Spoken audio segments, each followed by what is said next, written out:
Me and Sil, Daisy, have been friends since high school, 15 years ago. I started dating her brother, Dan, when we were all in college. Daisy married Matt sometime after I married Dan 10 years ago. Matt and Daisy wanted a baby and starting trying right after marriage, but they were having a lot of trouble. I am talking multiple failed IVFs, multiple late-term miscarriages, one of which was a stillbirth. The struggle went on for 7 years. I have helped her immensely through everything, financially and emotionally. Matt is unsympathetic sometimes. He behaves as if it's a batch of bad cookies and immediately guilts her into trying again. So, it always was up me and Dan to take care of her. Despite many talks from me and Dan, she remained married to him and kept trying again and again. We have had many offers to leave the state / country for a better job, but didn't because we were scared to leave her alone. 3 years ago, I got pregnant. We broke the news gently to Daisy one day. She got real quiet and then asked us to leave. Later, she sent me an email saying she doesn't want to see me or Dan anymore and that this is all too much. We tried to console her but didn't work, so gave her space. 2 weeks before I was supposed to give birth, Dan passed away in an accident. I don't have any family except for Dan and Daisy. Daisy refused to attend the funeral because she will have to see me the day before the funeral, and I called her and begged her to come. I didn't think that I would be able to go through that without her. She hung up on me and didn't attend the service. Soon after that, I gave birth and I decided to move to another state. I cut off all contact with Daisy and started fresh.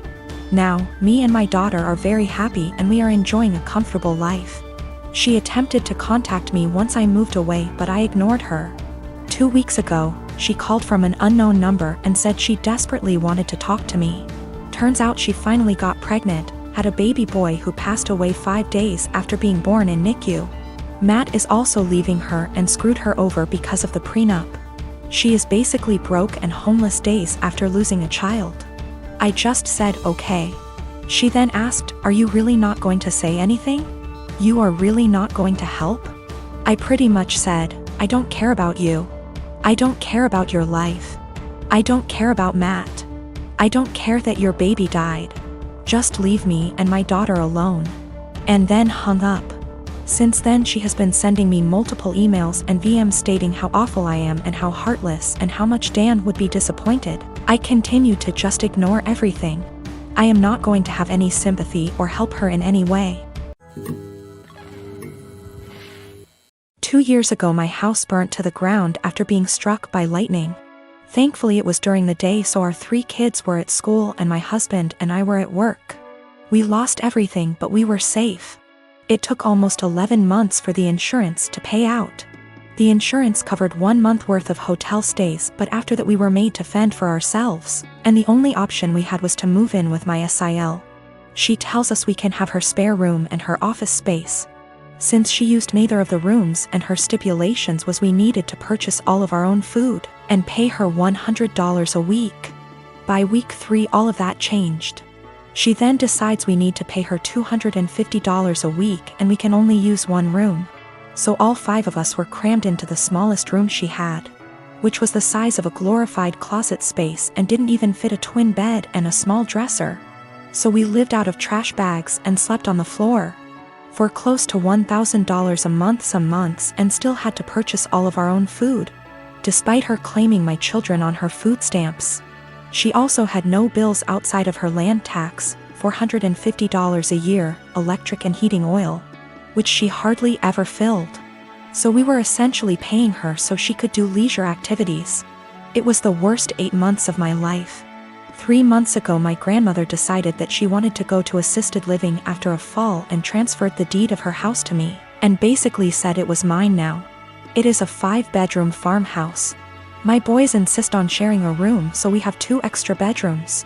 Well, my sister-in-law lost her house last month due to not paying her land tax for several years and asked if her and her stepdaughter could stay with us until they get enough money to move down south. I said sure, 1 bedroom, $800 a month, and you have to buy and cook all your food separately because my daughter is vegan. She looked at me like I had 10 heads and said that she and her stepdaughter should not be made to share a room when there are 2 extra rooms, and stated she cannot afford a rent of $800 while purchasing all of her own food on top of it.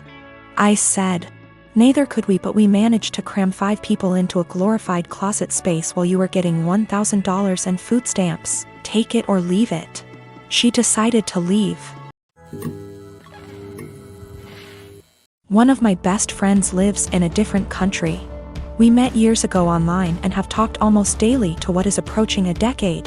We have both flown back and forth once or twice a year to see the other and hang out, and we've always been there for each other's big moments. She found out last year that she is expecting her first child, and it was amazing news for us all. I was so happy for her to start the family I know she's always wanted with her husband. She came to visit a few months into her pregnancy and asked me to be the baby's godmother. I was over the moon. While we live an 8-hour plane ride from each other. I do have a job that gives me decent vacation allowance and deals with certain airlines that makes visiting manageable. I knew that I could be there for her, and told her that whenever she was ready for someone outside of the family to be there, I would make the trip. Last month, she had her baby shower. And I only found out when I saw on Instagram a mutual friend who lives in the same city as me had surprised her at the shower. I hadn't been invited. I was a little hurt and surprised, but it was the busiest month of the year for the company I work for, and I knew she knew that. So I figured that could be the reason, sent my gift by airmail and said congratulations. However, now she's reached out to me and told me that she has asked another friend, the same person who went to the baby shower, to be the baby's godmother, and that she only wants her child to have one. I felt like I'd been punched in the gut. I was heartbroken and felt a bit betrayed. For 6 months I have been excited to take on the role. My own godmother lives in New Zealand and has done for most of my life, so I knew it could work. Knew how to stay in contact and be a part of the child's life while living in another country. But now she's taken back her offer and chosen someone else. I wouldn't be so upset if she had chosen someone who lived closer. But she has replaced me with someone who lives in the same city as me, so it's not a distance thing. We have been friends for years. I have been there with updates, support and love her whole pregnancy. And at no point was there any clue she had changed her mind until the baby shower a few weeks ago. I don't know if I should confront her, tell her I'm hurt, or just accept her decision. It's her baby. And I would never want to force her into a decision she wasn't happy with. I just don't know what to do or say to her now. I want to let her know I'm sad that I'm missing out, but I don't want to sound like I'm whining. And I want to know why she changed her mind, but I'm scared the answer will just upset me. My husband had a serious injury weeks ago. He's bedridden and his family come to see him every day. Mother-in-law keeps drilling what I need to do to make my husband comfortable but does nothing to help. Just visits every day and sits around expecting to be fed and entertained. Sometimes Bil, his wife and kids join them and turn the house into a mess. Yesterday Mil, her husband and son came again. They checked on my husband then went to sit in the living room for hours. I served them coffee and croissant. Hours later my husband threw up again, second time. I had to take care of changing his clothes and cleaning the sheets to avoid infections. I was exhausted. I came downstairs and mother-in-law looked at me and asked, "Hey, where's our dinner?" I was shocked that after seeing me go up and downstairs many times and cleaning and bringing new sheets and running the washing machine that she'd expect me to prepare dinner. I'd already eaten a sandwich at 6 and yogurt. I have problems with my stomach and stress and pregnancy made it worse. I'm 4 months in. I pointed at the kitchen and told her to help herself out. She gave me a look then said she didn't expect me to ask her to cook dinner at my house. I said I didn't expect her to ask me to cook dinner while I'm taking care of her son. She started arguing about the way I spoke about my husband saying as his partner. This is the least I could do and called me unhinged for throwing in her face that I'm helping my husband. She got her husband involved asking what his thoughts were on me making guests go hungry and forcing them to cook themselves, when this supposed to be my duty as a host homeowner.